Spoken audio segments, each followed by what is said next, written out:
हाँ, बोलना है? आजा। खाली बोलने इच्छा है तो। अरे नहीं।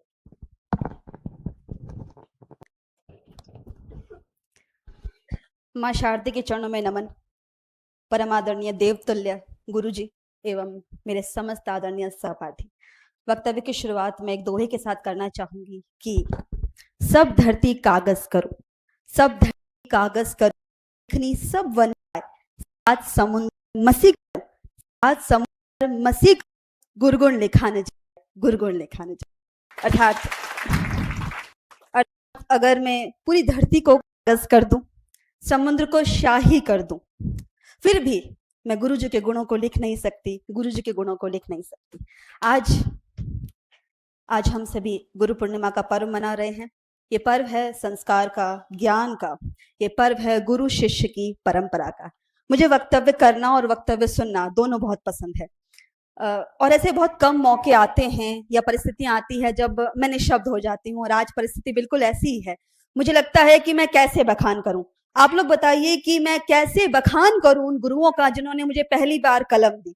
मैं कैसे बखान करूं उन गुरुओं का जिनके कारण मैं आत्मविश्वास के साथ आज अपनी अभिव्यक्ति को प्रस्तुत कर पा रही हूँ। मैं कैसे बखान करूं उन गुरुओं का जिनके कारण मेरे माता पिता निश्चिंत होकर सोते हैं कि उन गुरुओं ने मेरी बेटी को आज इतना काबिल बना दिया है कि वो भूख नहीं मरेगी। चाहे उसकी गवर्नमेंट लगे, चाहे उसकी प्राइवेट लगे, वो अपना कमा कर खुद खाएगी। मैं कैसे बखान करूं, मैं कैसे बखान करूं उन गुरुजी का जो आज से 3 दिन पहले हमने देखा कितनी गर्मी थी। मैं क्षमा चाहती हूँ, आप लोग, हम सबका ध्यान बोर्ड पर था, लेकिन मेरा ध्यान बोर्ड के साथ सर पर भी था।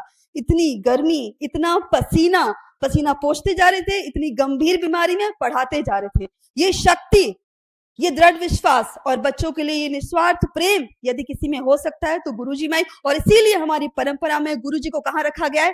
ईश्वर से ऊपर, ईश्वर से ऊपर रखा गया है। सर का तो मैं क्या ही बखान करूं। मेरा सौभाग्य है कि मैं कॉलेज टाइम से सर से पढ़ रही हूँ।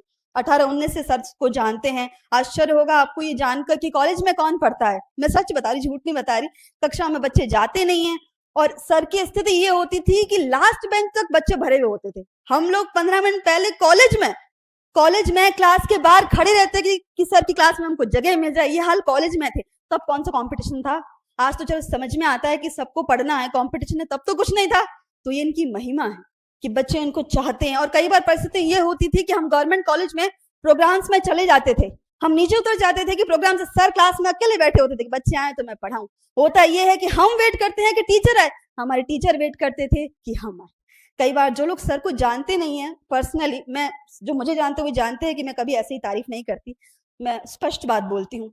जो लोग सर को नहीं जानते वो, उनको ये लगता होगा कि ये सब इसीलिए कर रहे हैं क्योंकि उनको कमाना है। मैं सच बता रही हूँ, और दिमाग में बातें आती है तो यकीन मानिए मैं 17-18 से जानती हूँ नहीं कमाना है इनको। इनको किसी प्रकार का कोई लालच नहीं है, ना कोई मतलब है। इनको बस ये चाहिए कि मेरे बच्चे की नौकरी लग जाए।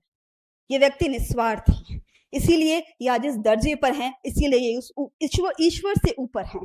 अंत में मैं सिर्फ यही कहना चाहूंगी, मुझे पता है कि बहुत मुश्किल सफर है।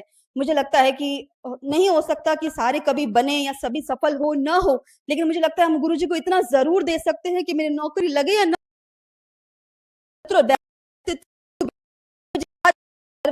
एक बात हुई थी कि बच्चों से चुक जाए, तो सबसे पहले व्यक्तित्व और बेहतर चरित्र बनेंगे तभी सर को भाएंगे। बहुत बहुत। अच्छा, आप सभी खड़े होके मुझे शुभकामना बोलना चाहते हो ऐसे? तो एक साथ बोलो फिर। आप सभी को मेरा आशीर्वाद। बैठिए बैठिए बैठिए।